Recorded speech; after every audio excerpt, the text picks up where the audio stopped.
Please subscribe to my channel science journey video. Hello दोस्तों, नमस्कार। आज का टॉपिक है क्या बुद्धिज्म में पुनर्जन्म होता है।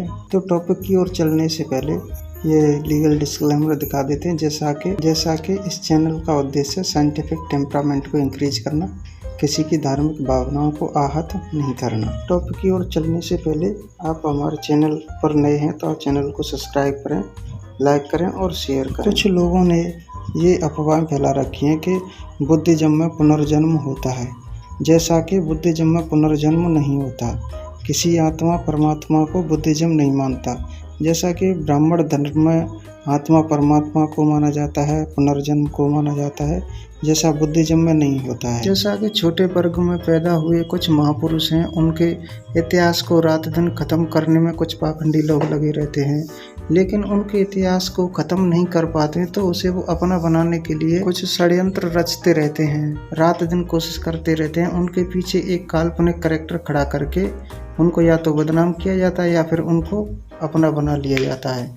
जब उनके कैरेक्टर को वो बदनाम भी नहीं कर पाते, उनके कैरेक्टर को मिटा नहीं पाते, तो फिर वो अपना एक काल्पनिक कैरेक्टर पीछे उसके खड़ा करते हैं और उसे अपना बनाने की कोशिश करते हैं। उदाहरण के लिए जैसे बाबा साहब अम्बेडकर, जैसा कि बाबा साहब doctor B are Ambedkar ji के इतिहास को उन्होंने पूरी तरह से ख़त्म करने की कोशिश की, लेकिन जब वह उनके इतिहास को ख़त्म नहीं कर सके, उनकी शिक्षाओं को ख़त्म नहीं कर सके, उनके बताए हुए रास्ते को मिटा नहीं सके, उनके द्वारा बनाए हुए मिशन को ख़त्म नहीं कर सके, तो उन्होंने अपना बनाने के उद्देश्य से उनके पीछे एक काल्पनिक गुरु ब्राह्मण को खड़ा कर दिया, जिनसे प्रेरणा लेकर के बाबा साहब ने इतनी बड़ी शिक्षा ग्रहण की, ऐसी समाज में अफवाह फैला दी। लेकिन जब बाबा साहब के परपोते राजा रत्न अम्बेडकर जी को यह पता चला कि इन्होंने यह काल्पनिक कैरेक्टर खड़ा किया है बाबा साहब के पीछे, तो उन्होंने उस स्कूल में जा कर के पूरी तरह से उसको खंगाला कि क्या केस है और पूरी छानबीन की, तो ऐसा वहाँ पर कुछ नहीं था। ये पूरी तरह अफवाह साबित हुई, ऐसा कुछ नहीं था। ये सब फेक और झूठी बातें निकली कि कोई ब्राह्मण गुरु भी उनकी ज़िंदगी में था। इसी प्रकार से बुद्धिज्म दुनिया का इतना बड़ा धर्म है, भारत से ख़त्म कर दिया, अब बाहर से निकल के आ रहा है, लोगों के सामने नया इतिहास आ रहा है, तो इसको अब भारत से ख़त्म नहीं किया जा सकता है।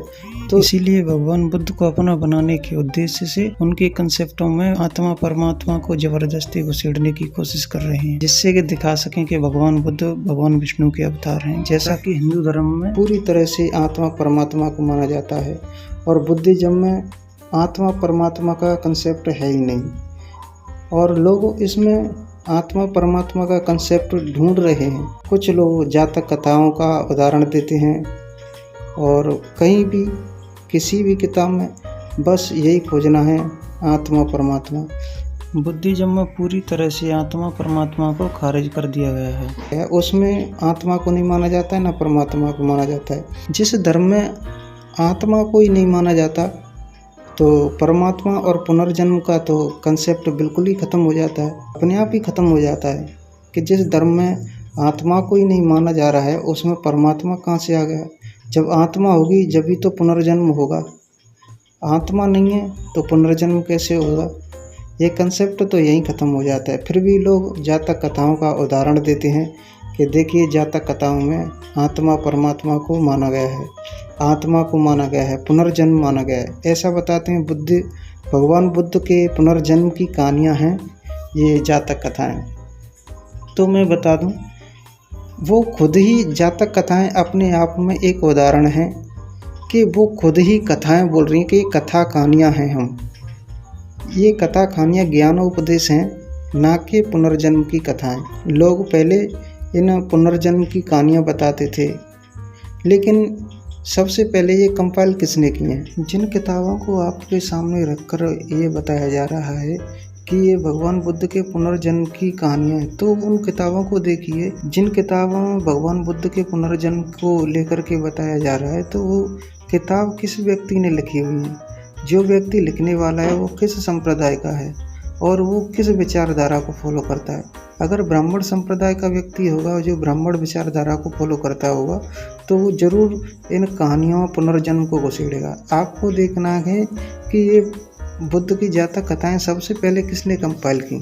तो मैं बता दूं, सबसे पहले ये बुद्ध की जातक कथाएं मैक्स मुलर ने कंपाइल की। और ये मैक्स मुलर क्या लिखता है ये देखिए, मैं बताता हूँ आपको। देखिए, मैक्स मुलर और स्पेयर इन जातकों को बुद्ध के पूर्व जन्म के वास्तविक वृत्तांत न मानकर उपदेशप्रद कथाएं मानते हैं। इस प्रकार की कथाओं की परंपरा बुद्ध से पहले से ही भारत में आ रही है। मैंने कहा था ना, बुद्ध से पहले भी भारत में ये कथाओं का प्रचलन था और बुद्ध के बाद में भी और जोड़ी गई हैं।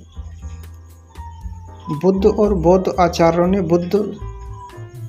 ने भिक्षु संघ और जनता को धर्मोपदेश देने के लिए इन कथाओं का उपयोग किया है। मैंने कहा था ना, जो लोग बुद्ध थे, जो बुद्ध भिक्षु थे, वो धर्म का उपदेश देने के लिए इन कथाओं का उपयोग किया करते थे।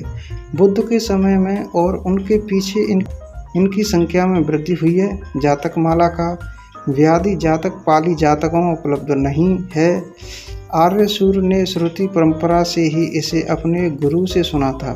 जातक ग्रंथ के अतिरिक्त पंचतंत्र और कथा सागर भारतवर्ष में 2 प्राचीन प्रमुख कथा ग्रंथ हैं।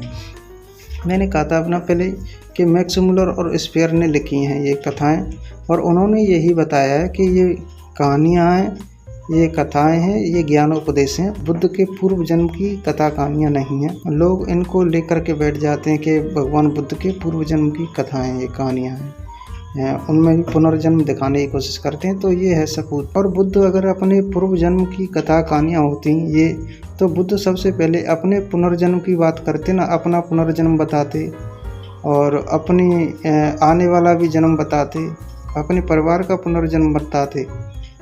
तो उन्होंने कहीं भी नहीं बताया, ऐसा कंसेप्ट कभी नहीं है, कोई कंसेप्ट नहीं है। बुद्ध ने आत्मा को ही नहीं माना है। उनके कंसेप्ट में आत्मा शब्द का कुछ नहीं है। आत्मा को ही नहीं माना तो पुनर्जन्म तो वैसे ही खारिज हो जाता है। जो व्यक्ति आत्मा को मानेगा तो उसी आत्मा का तो पुनर्जन्म होगा। जो आत्मा को ही नहीं मानेगा तो उसका पुनर्जन्म कैसे होगा। तो याद रखें दोस्तों कि बुद्ध के जातक कथाओं में जो लोग पुनर्जन्म ढूंढने की कोशिश कर रहे हैं और करते हैं, तो ऐसा कुछ नहीं है। शायद मेरी बातों आपके समझ में आ गई होंगी कि जो लोग किसी इतिहास को ख़त्म न कर सके तो फिर उस इतिहास को अपना बनाने के लिए और उसमें ऐसी भ्रमित बातों को घुसेड़ते हैं, ऐसे कंसेप्टों को घुसेड़ते हैं। और मुझे आशा है दोस्तों आपको जानकारी सही मिली होगी। और जानकारी कैसी लगी है दोस्तों, इसके बारे में आप क्या कहना चाहते हैं, आप कमेंट बॉक्स में लिख करके हमें बता सकते हैं। आप कितने संतुष्ट हैं इस जानकारी से। अगर आप नए हैं हमारे चैनल में तो चैनल को सब्सक्राइब करें, लाइक करें और इस वीडियो को शेयर करें। थैंक यू, धन्यवाद। जय भीम, नमो बुद्धाय।